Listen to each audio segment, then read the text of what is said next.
witnessed took a total of 14 hours to make, and you're about to see the entire process sped up to a little over 20 minutes, and there's also going to be commentary by the creator. Yep, that's me, ATSUoVER, and I'm going to be talking a lot. I couldn't fit the entire intro in, so, it makes sense.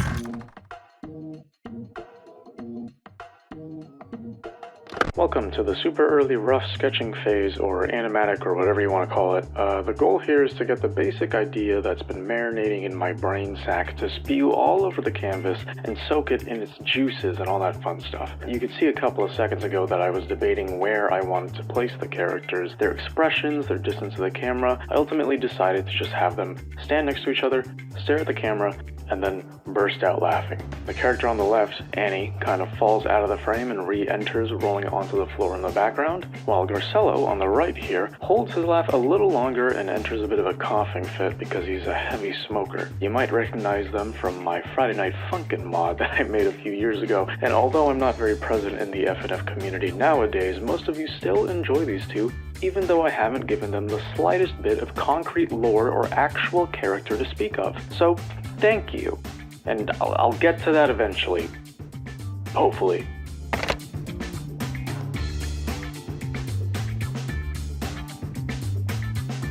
Here we're entering the line art phase, basically just drawing the character with all their details and realizing the idea a bit more. For those who aren't aware, these characters normally have their eyes hidden, but whenever I need them to express more extreme emotions, the eyes are really important to show here. You'll notice I go a little crazy with stretching their proportions a bit, but I was never really going for anything realistic or consistent in the first place. I don't think too deeply about that stuff when I make things, but I think it just works with the energy that I was going for here.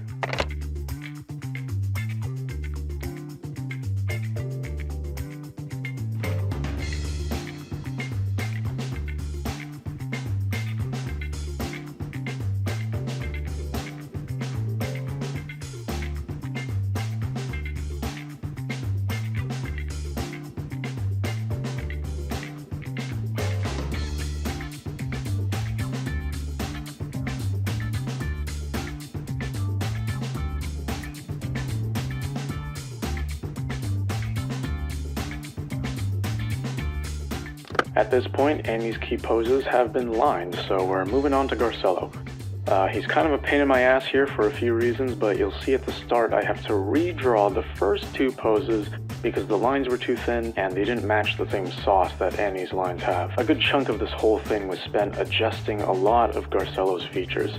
I'm indecisive with wanting certain clothing folds to exist. His arms are very disproportionate in some areas, and don't even get me started on the hat. It is the most upsetting thing to look at in this whole entire thing. It is just not good. I never do a good job with this hat. It's inconsistent, it's boxy, and it sucks. But yeah, you'll definitely be able to see the struggle in this section.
In-betweens are probably my favorite part of the animation process. This is the fun stuff. This is where everything starts to come together. You are forging the paths between the key poses and gradually injecting the life into the characters. Motion exists and things are happening. Passion for art aside, this shit is peak, as they say, and I love seeing my ideas brought to fruition by my own hand. I'm animating this at 18 frames per second, by the way, and it's mostly on 2s. I don't know, I kind of just do some freak shit with the timing. There are some 1s, 2s, 3s, they're all in there, and I assume they're not very happy. Personally, I haven't had much experience with using timing charts or anything like that.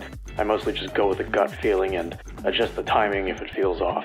You'll notice I start working on a smear frame here. A smear frame is basically just manually drawn motion blur, I guess, to put it simply, but there are a ton of different ways to do them and they look kind of ridiculous, but the way everything looks in motion is more important than trying to make every single frame look pretty. Sometimes they can stand out too much, but I think I did okay with this one here. The bits of commentary are going to start spreading out a bit at this point, so I hope you enjoy watching the process.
Well, Annie's in-betweens are done for the most part. Time to move on to this loser on the right. I hate this guy. A few seconds earlier, I put some black bars around the canvas to see what the full thing would look like without having to export the animation constantly. Everything inside the blue lines are what the camera sees, and anything outside just won't exist, so I just want to make sure I didn't miss any spots near or around the edges. This section here with Garcello's in-betweens is the only part of the process that I did not stream live to my channel members. I just recorded it on my own time, but that means I didn't have any feedback to go off of, and you'll see I spend a lot of time adjusting lines, trying to get the timing for his coughing right. I think it turned out fine in the end, but it really took a while for me to get something I was happy with here.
While he's over there coughing his guts out, I'd like to take a moment to talk about the actual programs, software, whatever, that I use to make stuff. If you want a full list of everything that I use, you can visit my card in the description and go to the info tab, but here I'm using Clip Studio Paint EX. I use Toon Boom Harmony Advanced for my animations as well, but it really just depends on the vibe that I want for the project. For example, the gangster animation was CSP, while Snowden was made in Toon Boom, and Release the Ghouls used a combination of both, where one special section was made in Clip Studio.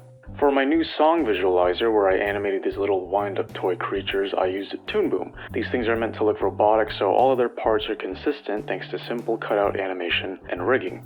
Really just comes down to whatever feels right for the project.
Well, we're approaching the end of the road here as I begin to work on the color layer. Annie and Garcello's color schemes are pretty simple and they don't have any crazy patterns or features, and that's good for me because that means I don't have to draw any of that stuff. Coloring the animation is a pretty laid-back process. I usually fill in one color at a time as I go through it. Sometimes there are sections that the paint bucket tool can't reach, so I usually have to go and fill in those little corners manually, around like sharp edges and curves. After I finish both of their flat colors here, you'll see me go back and add a little bit of shading under their necks and highlights in their hair. It's not necessary, but it makes the whole thing look a bit more complete, I guess.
Working on the last few details in this section here, I animate Garcello's cough smoke with some simple shapes that I smear a little bit, and then I add the iconic green glow on top of it. I also experiment with adding little effects around Annie when she's rolling on the floor, but I just decide to include a few tiny lines so it's subtle and not obnoxious. You get to see the process of choosing a background here. I didn't really have a location in mind. I was fine with just putting them in a blank void, but you can see me experiment here with a few images just to get an idea of what I want to work towards. I also adjust the colors a bit, add a shadow under Annie, and ultimately decide on just having a wall in the background. You'll see me mess around with the colors a bit more, and then I start to work on some really subtle camera movement. I don't think you can see it in this sped up footage, but you'll notice it in the final product.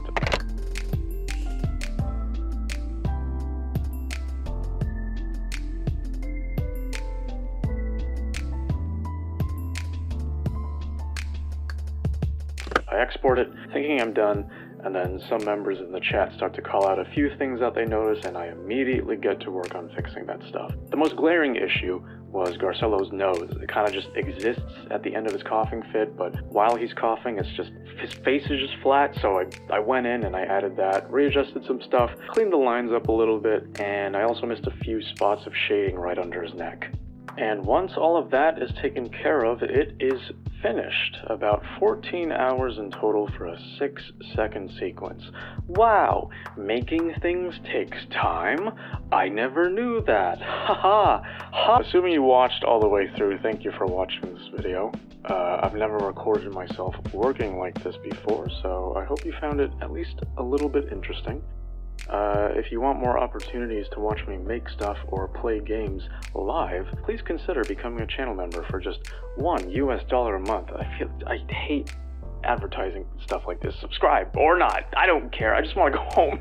Thank you. I love you. Bye bye. Bye bye. Bye bye.